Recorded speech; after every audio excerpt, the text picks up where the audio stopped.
All right, I am back here with Radio Free Transarctica with our friend Pitch from our Discord, which the link is in the description if you want to come join us and join what we're doing now.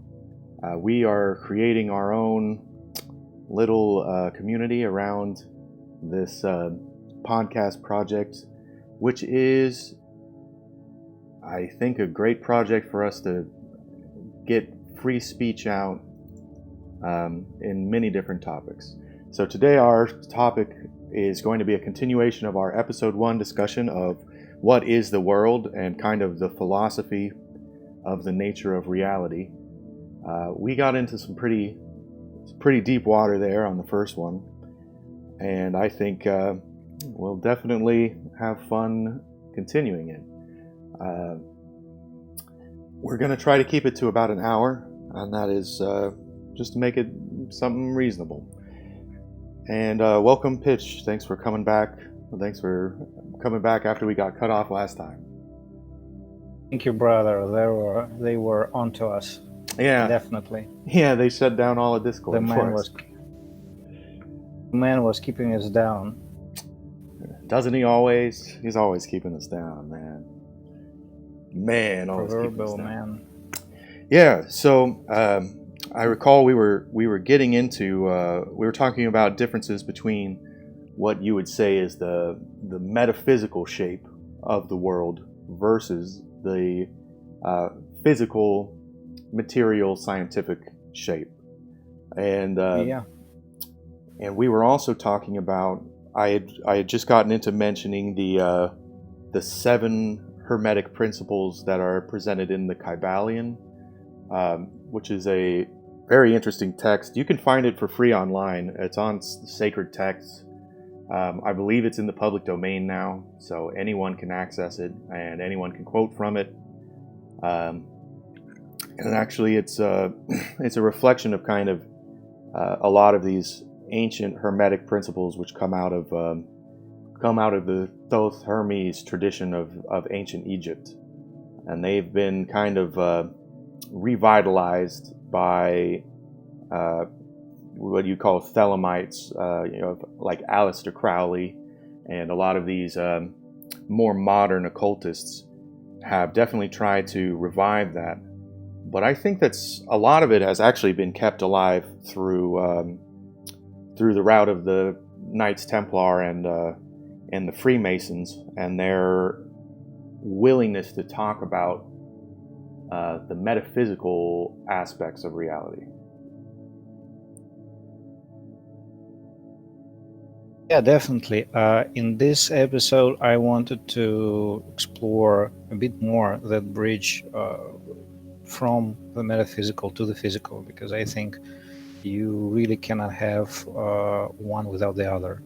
On the last episode, I remember I said that the physical shape is not something that you have to particularly concern yourself, but I did some thinking, and I think, it is something that should be explored, but in the metaphysical framework, because when you set up some sort of a metaphysical framework from different principles, like is the world made or created? Is the world created or organically, self-appearing, self-evolving?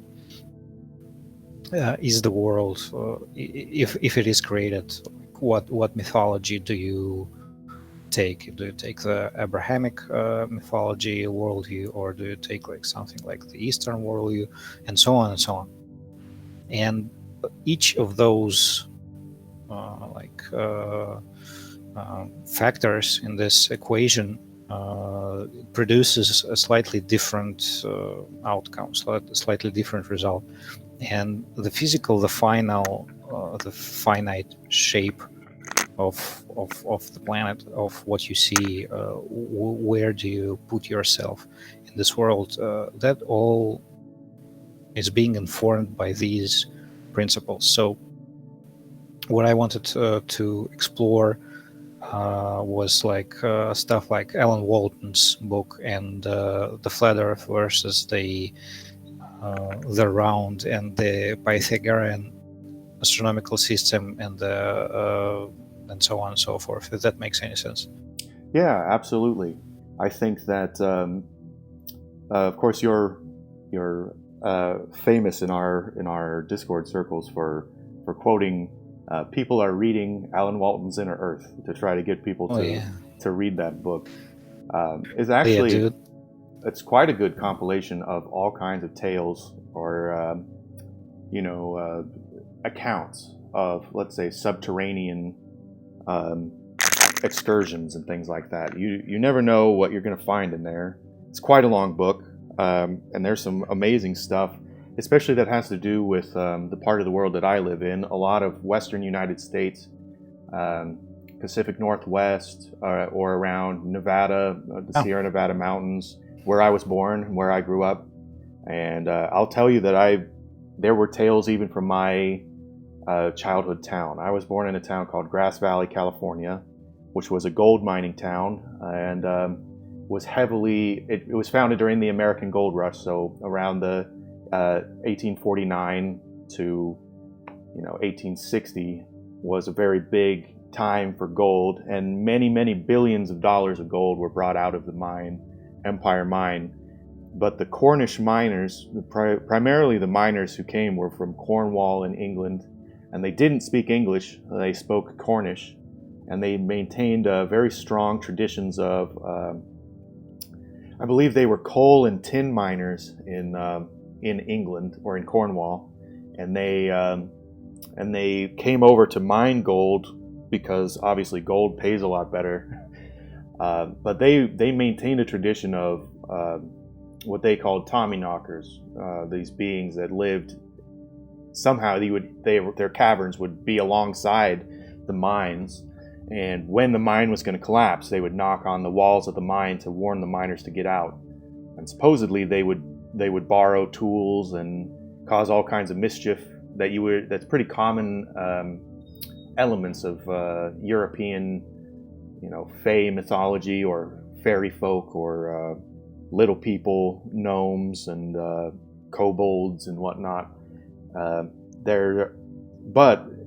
They believed in this so strongly in my hometown that in the 1950s there was one of the big mine shafts had been sealed up with concrete, and the miners believed that the Tommyknockers had been trapped in this mine.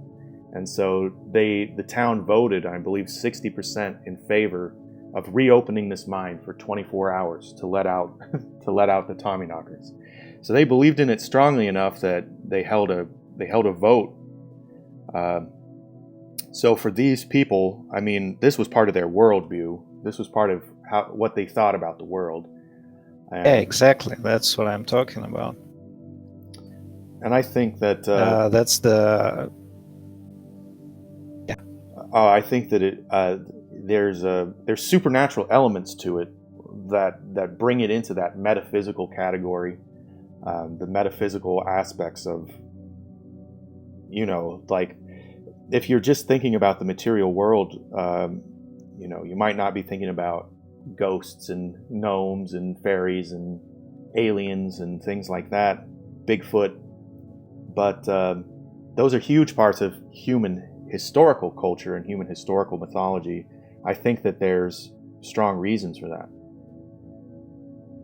Absolutely, and that's precisely what I was going to mention in relation to, first of all, Alan Walton. If anyone who's listening now somehow has not yet dipped into Alan Walton's Inner Earth, I don't know. It's a foundational text. It's one of the best books I've ever read, because being a simple compilation of others people's stories and accounts, it's so expansive, and it's just non-stop hitting you with these great stories, and it's up to you to extract some sort of a picture or worldview out of it. I'm sure people who are into catastrophism are going to be interested in the Native American accounts, which sound like post-apocalyptic accounts of people emerging from subterranean vaults after the cataclysm that wiped out the previous civilization on Earth. I mean, it's so there, like not even between the lines. It's just jumping off the page. Like that's what the Hopi Indians were talking about, and the other native tribes and peoples were relating. But I digress. I mean, yeah, that story about the Tommyknockers, that's a perfect illustration that your worldview, metaphysical worldview, relates to your relationship with the physical, like an act of sealing up a mine shaft with concrete. That's something, real. That's like tangible thing. But then uh, the spiritual, because I don't want to call it superstition. I mean, the metaphysical comes in, and that influences your interaction with the world. So by reading stuff like Inner Earth by Alan Walton and so on and so on, what happens here is you are giving your psychological makeup, you're making it broader.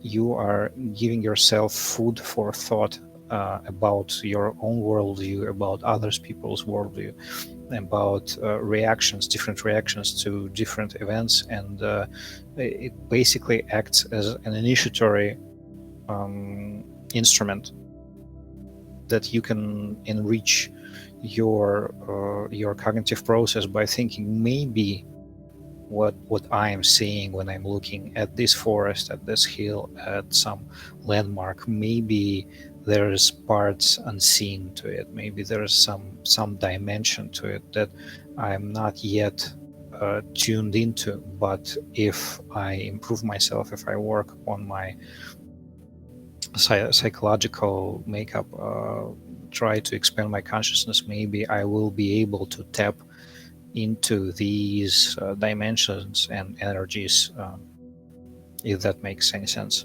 Absolutely. I think that, so I went to university for archaeology and history, and my specialty was kind of in people's mythology, different people's mythology. I was a university dropout. I ran out of money and, whatever, but I never stopped studying it.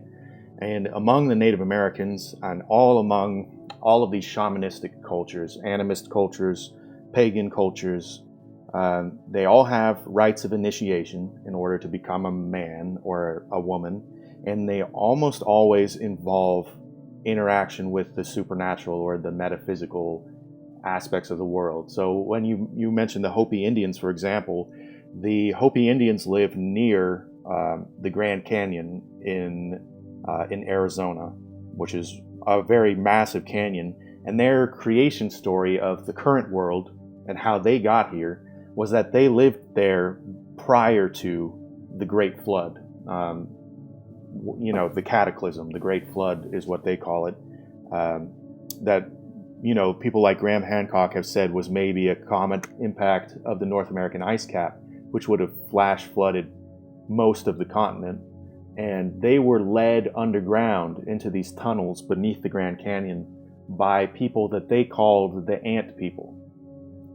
And whether it's because they were small like ants, or because they resembled ants, or just because they lived underground and built large caverns, structures, and networks of tunnels like ants do, they brought the Hopi people underground into the Grand Canyon, and they taught them how to grow fungal and certain types of legumes in caves. And still today, the Hopi practice a kind of cave agriculture where they grow certain types of beans, I believe, and certain types of fungus they harvest by keeping caves damp. And when they go through tribal initiations, and I haven't been through their tribal initiation, so I can't. There's probably many mysteries involved in it, but from what I've been able to gather, a lot of what the initiation has to do with is learning about these ancient people and the people that these people like the ant people and the people that they would call Kachinas, who are star brothers, brothers who come from places in the stars, like especially the star Sirius is mentioned all over the world. It was big deal to the ancient Egyptians, the star Sirius. It was a big deal in the Book of Mormon and Joseph Smith's writings. Well, it's actually not in the Book of Mormon, but it's in the Pearl of Great Price. He says that God, the God who created Earth, came from a star called Kolob, and the Kolob in Hebrew is K, or the Semitic root of Kolob, KLB, is also the root of the word Caleb, which means dog, and we call Sirius the dog star. And the Dogon people of Sudan, South Sudan, and in Africa, they also point to Sirius as being the origin of man. So there's these ancient ideas that tie to the stars and to the inner earth, or these underground civilizations, that whether they're, like you said, I don't know that I really want to call it superstition, because it's so broadly held by so many different cultures that there's some kind of other people, that live in other kinds of worlds that are parallel to ours somehow. And that kind of thinking is just, you can find it everywhere, pretty much. Pretty much every culture has some degree of that. And it has something to do with that. Like you're saying, it's a kind of initiation to say, like, when you're born into the world, you think the world is this, and every year or every cycle, a toddler thinks that the world is mom and dad shovel food in your mouth. They're not thinking, they don't know anything about the economy or physics, or they don't know the stars or astronomy. And every year that someone grows, they become more and more initiated into the finer details of the world and the finer aspects of what's really going on. And I think that the fact that so many indigenous cultures have talked about an inner earth, or these parallel worlds, whether they be from the stars or parallel earths, or you could walk through a gateway and find yourself in a fairy realm. I think that kind of thing must have some basis in human experience, but maybe it takes you a long time to realize that subtlety of thinking. Absolutely. And you mentioned a great point here. That's why I think people should explore these topics, and by people I mean in the broadest sense, because I think Alan Walton should be in schools, man. If that makes any sense. Why? Because it provides, if anything, like a more broad horizon to experiencing like reality. And something you just said, which the world as presented to people, it's a very civil service, like mythology, very, very basic, like history with lots of emissions, lots of narratives that aren't objective in any way, and lots of conflicting narratives. Like one of the most obvious examples of that in the Anglosphere, Great Britain, United States, the narrative of people winning the World War II would be like the D-Day and the Allies storming, the Nazis and so on, and that's supported by Hollywood. That's like Saving Private Ryan. Like, people, you talk to people about World War II, and they're imagining holographically in their mind, like Tom Hanks Yeah. with a Tommy gun, going. And on the east, it's of course a completely different picture, like with Field Marshal Zhukov, like leading the Red Army and just stomping Nazis and so on, so on. So it's all subjective narratives, and but they fall onto the umbrella of this civil service mythology, like social mythology, and it changes on and depends on whatever political situation is going on, like right now. And when you detach from that and you think, well, I am going to go to the experiential exploration of the world, and these books and these different worldviews, even if sometimes they're bordering on ridiculous. Like I was last summer, I was very into the 80s New Age Pleiadian stuff. Like I remember those people. Like it's one of the most bizarre things that I've read. Yeah. It's not particularly good. Like it's not a good teaching, not spiritually, not psychologically, not in any way. But the act of going through it and trying to deduce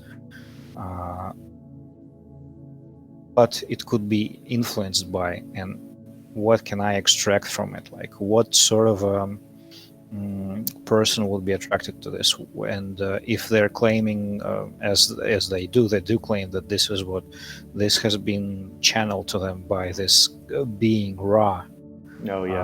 And I believe it's an offshoot of another channeled raw materials and stuff.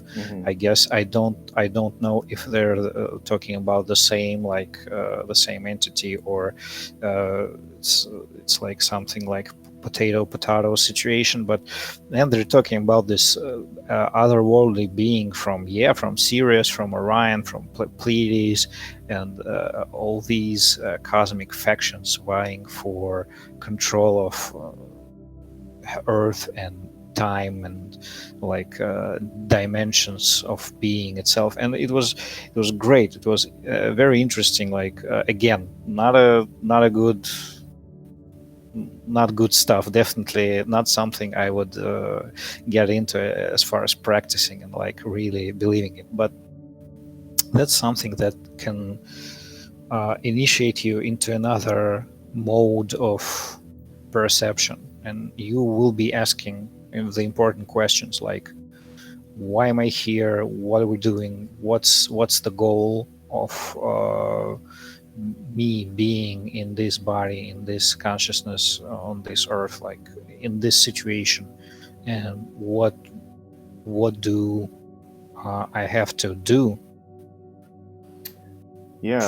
for this existence to be as harmonious and as beneficial to everything that surrounds me? I feel like one important point that we touched on in episode 2 of Radio Free Transarctica was the idea of World War II as kind of creating our modern creation myth. The whole modern world was essentially created out of World War II, and how people view World War II informs how they view the modern world. And that's the way that humans kind of process information, as we try to say, first we look at what's going on around me, and then we look for a reason. Someone says, okay, well, people in the Cold War were like, okay, well, here's the United States and here's the USSR, and what led to this polar world, and then they go back to World War II to try to explain what's going on. And then lots of things that end up being said about it that don't even have to be true. They just have to lead people into acting the right way for for the people who are in charge to be happy with. There's certain. I was just listening to Plato's Republic, and they're arguing about, in the beginning of Plato's Republic, they're arguing about what is the definition of justice. And one of, I forget, I think it was Polemarco says to Socrates that the definition of justice is doing whatever is good for the strongest person in the society. And I feel like the process of spiritual initiations is one of bringing yourself out of that kind of idea, which is what Socrates ends up doing for that conversation and the people in that conversation. He takes them from that idea of whatever is just is whatever the strongest are able to impose and whatever's best for them. That's a very dog-eat-dog kind of whoever rules is whoever has the greatest, the biggest weapons, whoever has the most power behind them. And then it moves into this philosophical view of saying, how do the strongest even know what's best for themselves in order to force people to do what's best for them? And in that moment, you start entering into this kind of spiritual initiation of moving away from that pure material concept that what you're doing on earth, you're at the mercy of these powers, into you start to open up the doorway to being able to interact with those powers within yourself. Instead of being at the mercy of the universe, you start to become a observer of the universe, a student of the universe, and someone who eventually the goal is to become the master of the universe, or one of many masters of the universe, to kind of where the Theosophists would call, like, to become an ascended master is the ideal. Everyone wants to gain mastery, or to become like, you start off and you're an entered apprentice in Freemasonry, and then you become one of the fellow craft before you can become a master mason. So at first you have to enter into the gateway, then you have to become a fellow member of a society before you can become a master of your craft. And I think that what they're talking about in that and in many other initiatory systems is how to move people from a state of being what you could say as being a sheep into the state of being a shepherd.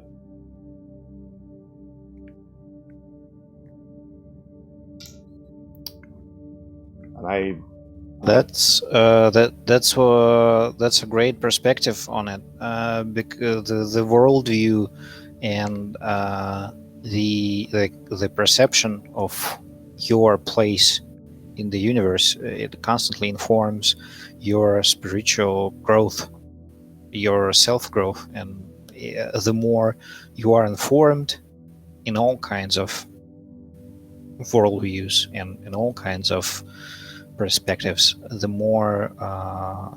more dimensions your like diamond body, so to speak, has. Like you're more than a 2 or a 3 dimensional like person. And of course you have to have discernment, absolutely. I'm not saying you have to go through all all the available crazy books and teachings on people getting into Scientology and stuff like that. But I think the more you introduce yourself to these different maybe sometimes conspiratorial thoughts about how our world works, maybe you become more flexible, and maybe you become more creative. I would go as far to say that's a major element in creativity, uh, being able to like imagine all these kinds of stuff. And that's why I like bringing it back to Alan Walton, because why his book is so good, because it's a huge collection of these stories that inform like this, because a lot of them are like contradictory. There's like the obvious Native American element to it, and then there's the shaver mystery, which is sort of on a like a kind of a balancing on straight up science fiction. Like you could tell it's a science fiction story written for a magazine, because of how it's presented, how the style, and but it's still it makes up that notion that the earth is like contains more dimensions and more physical dimensions, like not just mental or spiritual, but like there could be in your local mine shaft something that you would call a Tommyknocker, or like something else. There could be, you just take a walk and then boom, you're traveling on a high speed subterranean rail system to like a reptilian outpost. Man, you gotta be ready for that. That can happen. And so yeah, models of being, models of perception, models of creation. And what I wanted to mention in this context was like going back to the foundations, the basics, which is now people are thinking about. Like we have these two models. That's the scientific model, like we're on a planet in a solar system, going around the sun. This whole setup is itself in a sort of a gyrating movement, is moving through space. And then there's the of course, the greatest psyop, of the last decade, the flat Earth. Oh yeah. Which I think motivated. I gotta give flat Earth like some credit where it's due, because at least people started thinking about, like, oh man, what's going on? Like, Yeah. does my perception of the world and the government narrative really align with reality? Like that's a good one. I think that was one of the effects the designers of this maybe didn't think all the way through, because the hollow earth research came back into vogue exactly like right after the flat earth started popping up, and people were like rediscovering the Agartha theory, like of this inner realm inside the planet, that there's another sun inside our planet, and it's a whole like a Dyson sphere, but natural. Amazing stuff, amazing cosmology, really. And of course, that's something that was explored by the Third Reich, which was, dipping into the occult and the New Age. And these two like competing models, but there were so many of throughout different parts of history, like people thought differently about how our creation works, like physically. Right now I'm looking at the counter Earth model, which was like a pre-Socratic model of the universe. And I think it was one of the Pythagoras like pupils or followers came up with it. And people should definitely look into Pythagoras, because Pythagoras was like occult as hell. He had some really interesting habits. I think that are not mentioned in the in the school textbooks, like when you read about geometry and stuff like that. He was an interesting guy, and his students, his adepts, they were interesting guys. So this one of his students proposed the model of Earth, which works like that. It's a solar system, like planets round, moving through space, everything's fine, but the movement, the mechanics of it are dependent on like opposing bodies. So there's an Earth and there's a counter Earth, which sort of balances it out. Like it it's located directly opposite to ours at all times, which is why we cannot see it. So it moves behind the sun all the times, and this creates a mechanical balance that propels like the universe and well, another universe, our solar system, and gives it motion.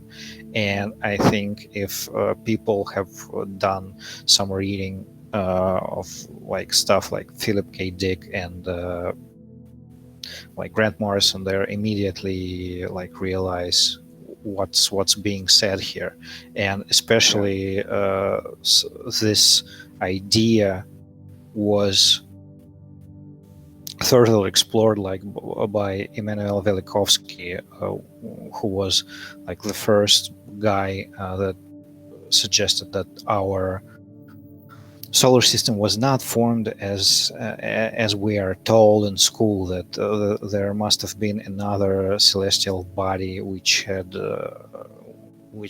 undergone a tremendous transformation, like it was either destroyed or it collided with another body and created the asteroid field, and that could have been one of the reasons for this catastrophe, the flood, the complete changing of the Earth, like possible civilizations wiped out, like the Atlanteans, the Lemurians, Hyperboreans, the dinosaurs, stuff like that. So, and this keeps, so these ideas, they don't go away. So, like, people think that Planet X or Nibiru was invented by like Zecharia Sitchin. He just made it up. But here you can see that even outside the Sumerian like culture, you look at cultures that came after it, but they definitely were thinking about it too. Like the pre-Socratic Greek philosophers were talking about the very same like possibility. Absolutely. It's a very interesting thing. It's a very interesting hoax that has come about, that people say that ancient people used to believe that the Earth was flat, and very, very untrue.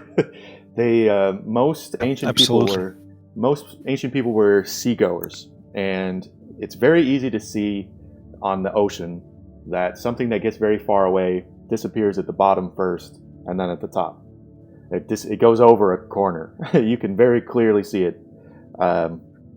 Some people, flat earthers, will say it's a vanishing point effect, but the thing is that back in 500 BC, was it Anaximander was the first to measure the curvature of the Earth by using the shadows cast from sticks at various places in Greece and places in Egypt, and he compared the shadows on the sticks in order to show that the Earth was curved between them, and to judge about a 28,000 mile circumference of the Earth. They were very, very intelligent people, the ancient people. And one of these pictures, I actually brought up a picture of the counter-Earth, Pythagoras' counter-Earth model. It wasn't a particularly good picture of it, but so it's one of those ideas. If you ever hear about, I'm sure many of our listeners are familiar with the idea of the black sun, or a like a counter sun that exists. That there's the spiritual sun and there's the physical sun, and that they're counterbalancing each other. And when ancient people were talking about a lot of this stuff, I'm going to bring up a picture right now of the cosmology of Dante's Divine Comedy. And this picture's from Manly P. Hall's Secret Teachings of All Ages. And this shows in the center is the earth, basically, that is our world. And then there's the mountain of purgatory that leads to the seven spheres of heaven that go up here. And they are all echoing this ring at the top that is being projected down. This is a Rosicrucian image, so here the rose blooming here in the pyramid is showing that that's the source of life, meaning that that's that source of life is being projected out of the very center of this higher sphere. Then that is the spiritual sun, and the creation is being the spiritual sun that people could call Jesus. Or if you look at these pictures of Isis, I have a picture of Isis here that I could probably just throw up really easily that says the thing that I have given is the sun. Like, no man has ever seen my face. Here it is. Isis, the eternal virgin. I have this picture. I am Isis. I, Isis, am all that has been, that is, or ever shall be. No mortal man hath ever me unveiled. And at the bottom it says, the fruit which I have brought forth is the sun, and sun is in quotation marks. That there's the ancient solar religion goes back thousands and thousands of years. I mean, Pythagoras was said to have been an initiate of the pyramid, of the Great Pyramid at Giza.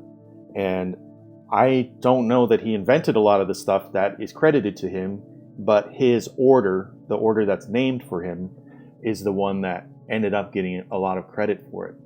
But when we look at this this Divine Comedy structure with the seven spheres of heaven and purgatory, and then below are the seven layers of hell that are the as above so below echo of the seven layers of heaven. That is not a literal model of the world. So when people look back at this and say, well, look, he didn't think that the earth was round. He thought there was a big mountain of purgatory, and then he thought that underneath was these layers of hell. That's not literally what he was portraying as a model of the universe. He wasn't making a model of the universe. He was making a model of humans' place in the universe, meaning that it's a metaphysical model rather than a physical model. And that's something that we've been talking about, the difference between metaphysical and physical models. And one thing that we've brought up a few times here is that a lot of it has to do with multiple dimensions. So when we talk about, the flat Earth, you could think the flat Earth is like a two-dimensional Earth. Such a thing does exist in a certain sense. If you were to render if you draw a map of the Earth, like the one right behind me, it's two-dimensional, but it's still an accurate depiction of the Earth in a certain sense. It's just not literally a model of the Earth.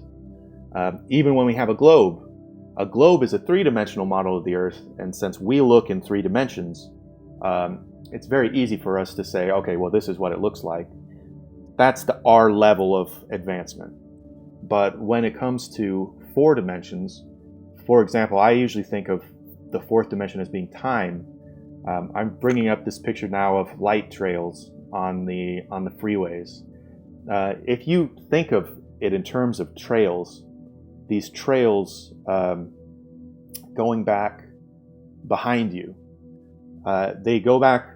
If you could draw a trail back behind you that went everywhere that you've been in the past, that trail would go all the way back, coiling and going everywhere, coiling around places that are that were your home for a long time, and they would go all the way back to your mother's womb, and then a trail would go back from her, going all the way back to her mother's womb, and so on.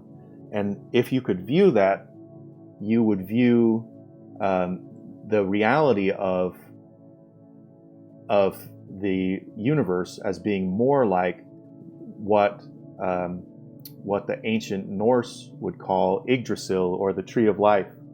I'm bringing up this image of an inverted tree, where the trunk of the tree is wearing a crown inside of a triangle. This is showing, the Trinity. The crown is the Godhead, and then one trunk comes out that splits into many. This is a metaphysical model of the universe, saying that each one of us is right now the tip of a branch, but our branch goes back to our ancestors, who are our roots. Their branches go back to their ancestors, and it all goes back to one source. And the question about that we had brought up was, when thinking about this kind of thing, the argument comes up, is the universe self-created, meaning did it happen randomly as a consequence of the way natural laws are, or was it created by an intelligence?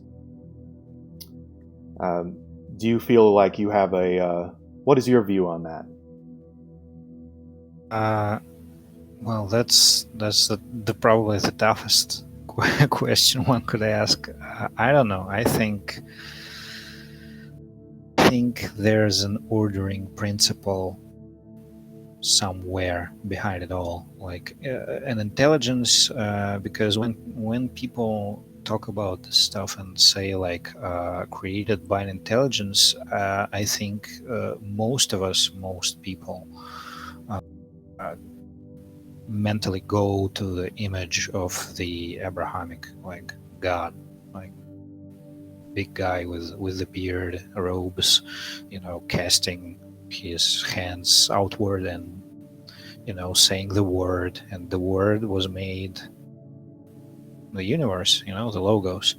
And it's difficult to imagine side of that cultural. It's a purely cultural notion of Genesis. It's like biblical, of course.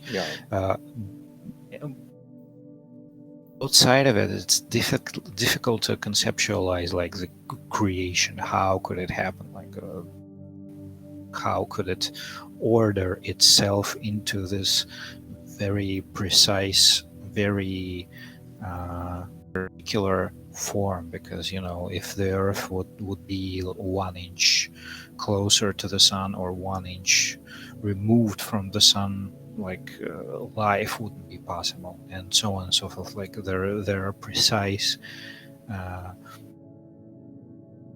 measurements involved, precise geometry involved, even though it doesn't involve like straight lines and measures and compasses. But it turns out it does.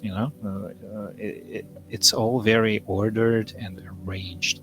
So I think there's definitely an ordering principle behind it all. It's removed to the several degrees from the human perception, like a person that goes out. And that's why atheism, like, being caught up with modern people so well.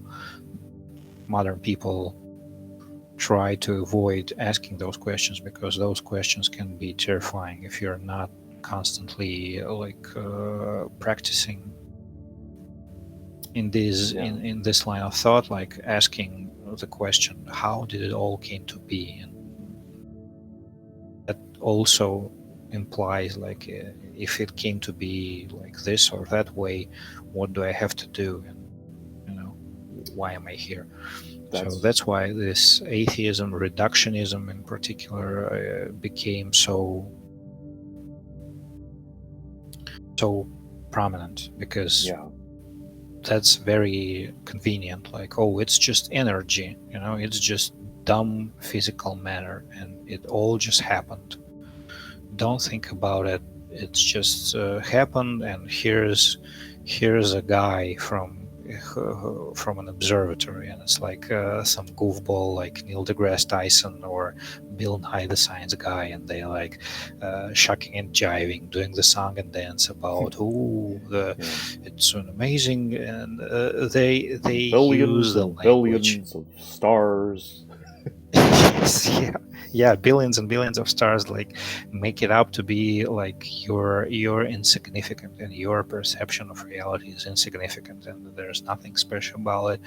And well, of course, if you make yourself out to be like I'm just a primate, I'm just a monkey that's like on a rock that travels through space, like this whole paradigm of like Buckminster Fuller 60s revisionism, like it just happened, and I'm not responsible for it. I'm just here. That's a very And that's an easy yeah, trap to fall into, I think. yeah, most people are already there, and if you like suggest, even in jest, sorry for rhyming, yeah, even if as a gag you give someone, hey, how about like this world, do you know that people like think that Earth could be flat, and it all played up for yucks, of course, and that's the other reason why I think the flat Earth like blew up so hard, because it was artificially inflated to suggest that if you go out of the traditional narrative, like this 19th century Darwinian like scientific method, rationalist, reductionist worldview, you gotta be insane. You gotta be a schizophrenic. If you're not on board with this very again, it's all 19th century science, very rigid, very uh, lack of a better word, colonial. I don't mean it like in a SJW sense or nothing like that. I mean, it was created for with a very particular purpose in mind, like this idea that it doesn't mean anything. God's out of the question. We killed him, and now we're gonna, it's all energy, it's all minerals, and we're gonna like squeeze blood out of it. And if you're not on board with it, if you're not on board with Neil deGrasse Tyson, that's you're smoking some weed and watching the cosmos, and yeah, of course the creation is wondrous, but there's the important question is what's behind that. And if you're not on board with that, you're crazy, you're a schizophrenic, man, and get the hell away from me. Take your meds, schizo. Yeah, take your meds. It's like the go-to like argument. I've seen it so much. Like it used to be like a meme answer. Like it used to be a joke, like an ironic way to like jab at your opponent. But now people are saying it like in earnest, and about even the slightest deviations from the accepted narrative, accepted worldview, like immediately you're being pathological, you're crazy, you're insane. And that's something to think about. Why are these worldviews so excluded from the cultural narrative? Like if you were a like psychology or sociology teacher in school or in university, I think you would benefit to tell your students about what people think about like the hollow earth or the flat earth, or like the counter earth, or different dimensions or stuff like that. Without this Reddit I freaking love science like snark, let's explore this and that and that, but no, you're prohibited from doing that. And these, like, of course, I'm not saying that you should teach the Pleiadian workbook Yeah, at school. Like, no, of course not. But this uniformity of perception,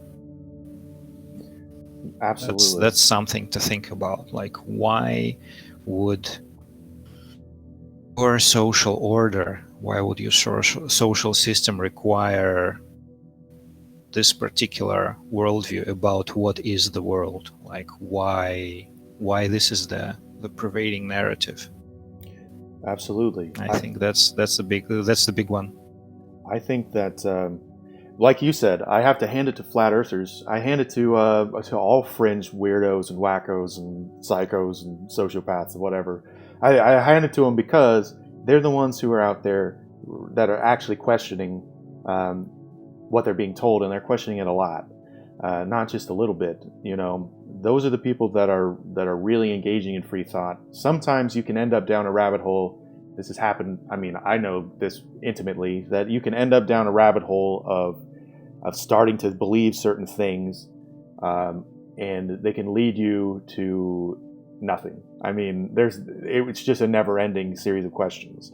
The series of questions, I mean, even us going down the what is the world question is essentially opening up this kind of rabbit hole that you could continue on forever. And what I kind of think about it, and to get to the crux of what you were saying, I think that one of the reasons that that materialist, let's say the scientific materialist worldview is promoted within our society, is that it reduces man's ability to choose and do things to one of pure fatalism. It makes people complacent in that the universe is a series of powers that are way beyond you, and you cannot control them, and you should just let go of control and just let things happen and let things take their course, because you're just a bunch of chemicals interacting. And so just sit back, have a good time, drink your beer, go to your work, do your job, come home, and don't ask too many questions and don't get too much into it. But if you look at what, let's say, the ruling powers of the world think, and when you're talking about initiatory societies, what people end up thinking once they've been initiated, they move away from this scientific materialist worldview into the one we brought up. Like the Kybalion just has a very good presentation of this counter worldview, which is the mentalist or idealist worldview, that the world exists within the mind, you could say within the great mind. And if it exists within the mind, for example, when we look at John 1:1, like you were quoting, this is the other creation story, and this is the one that's being that is culturally ingrained in us in a certain sense, but also the one that's being thrown into the trash in favor of the scientific materialism. Because, for example, in John 1:1, it says, "In the beginning was the Word." Literally, it says, "In the beginning was the Logos." And the Logos is more than just a word, more than just a linguistic faculty or the logical faculty. It can mean, in the beginning was the mind. In the beginning was the intelligence. And that intelligence was God, and it was with God. And in that context, in the context of that, the very first words of the Bible, the very first word of the Torah in the beginning, Bereshith, in the beginning. So when John 1:1 is saying, "In the beginning was the Word," it's saying Bereshith was the Word. The beginning is the intelligence. The beginning is the mind. That is the beginning of all of it. And the very first word that was written because it came out of someone's mind. That word is the mind. It is the mind itself. So the word in the beginning literally means the mind, literally means the logos. And if you swap worldviews over to that side, then the world suddenly becomes a very magical place where you have a lot of control. You have a lot of ability to determine your life. You have a lot of ability to do things differently and to do them in the way that benefits you and the way that benefits your thinking. And that is not a good thing for people who like to maintain social control. But for the individual, it's a very good thing. So the difference between this scientific materialist point of view, in my opinion, that's the one that's being pushed right now because it takes power away from the individual and gives it to the social mechanisms. And on the other side, the counterbalance to that, and everything I think in the universe should have balance. I had a picture here just as of some I Ching pictures to show that, in the beginning we see this little dot over here, and then it's separated into these two powers, the positive and the negative. It's everything in life is essentially polar. So in terms of this, trying to wrap up this, what is the world idea, I think that the polarity of it is a polarity of collectivism versus individualism, or you could say in the ideas of Nietzsche, it's like the master ideology versus the slave ideology. The slave ideology is do what you're told, go along with the narrative, fit in. It's all for the best for everyone if you do that, and you will benefit. We will provide for you. Everything will be fine. Just sit back and be okay with that. But in our group and in our circle of friends who are questioning type people and people who are interested in occultism and esotericism, who are interested in initiatory traditions and interested in ideas that are more of the magical variety or the supernatural variety, the individual is empowered by taking on a magical worldview, or a worldview that is more, as you would say, experiential, where you say the mind is the thing that you're interacting with when you're interacting with the world. It's the construction of the hologram. That's like when I was showing this tree of life diagram. This is the Yggdrasil tree of life. It's rather than Etz Chaim, the Jewish tree of life. This tree of life, if you take it as a four-dimensional image, the end and the beginning are equally present in this image. It already exists. The end already exists, and the beginning already exists, and they all exist at the same time. That's the meaning of a holographic universe, where everything already exists, but just like if you have a vinyl disc, like a record, all the music exists at the same time.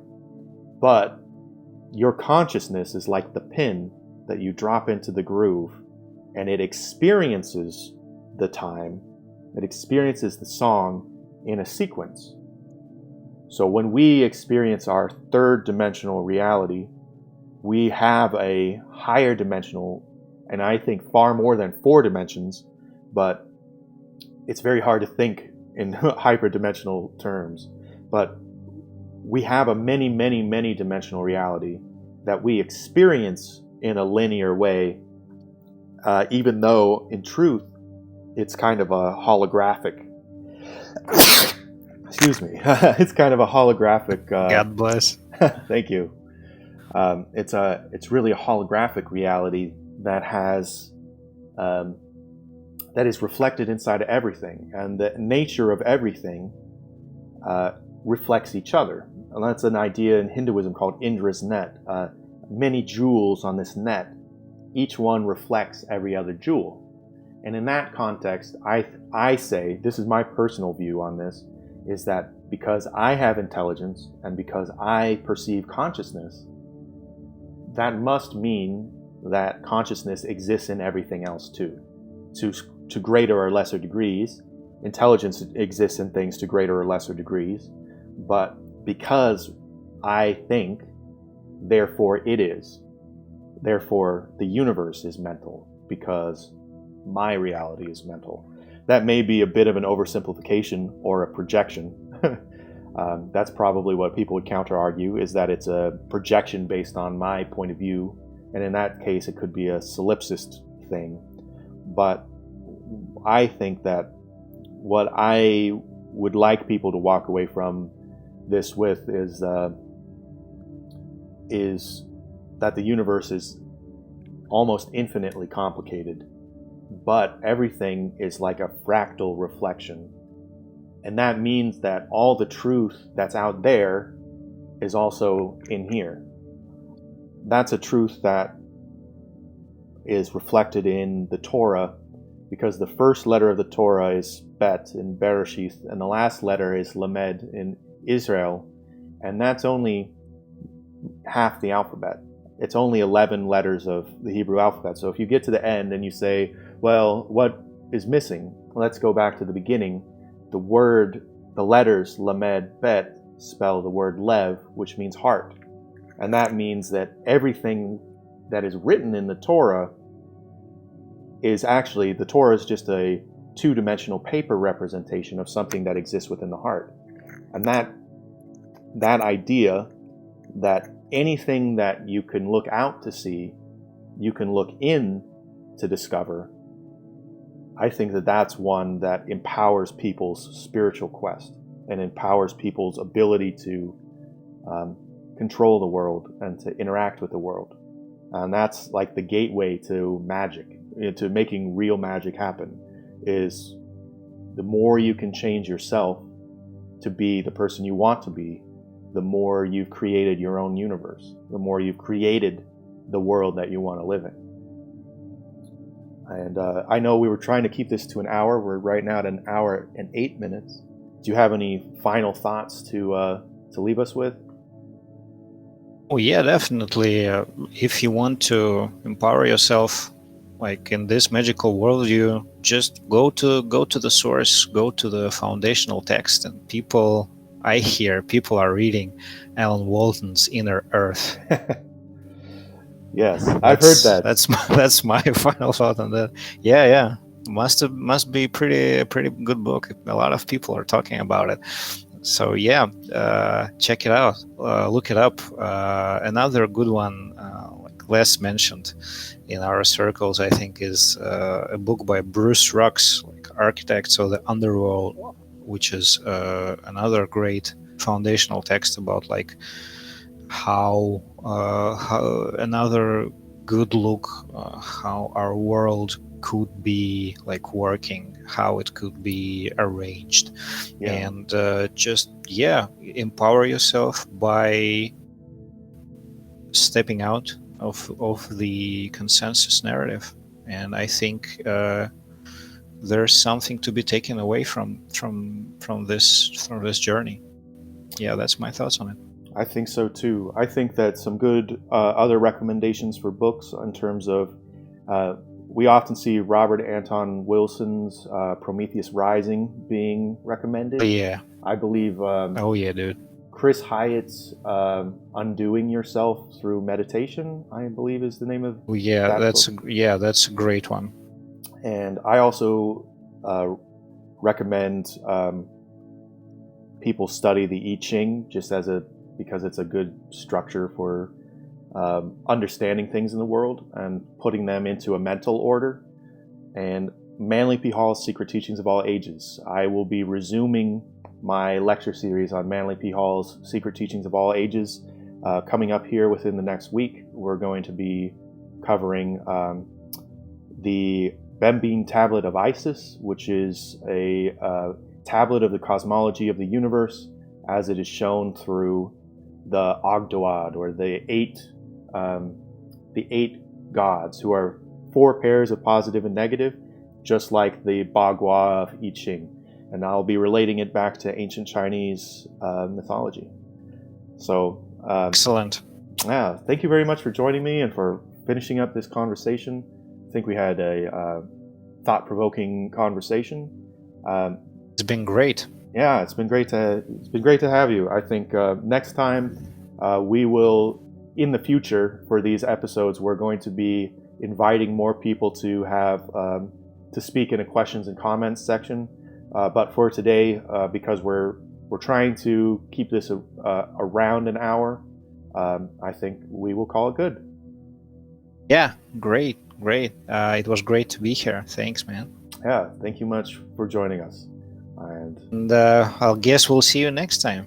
see you next time. I hope to have you back soon.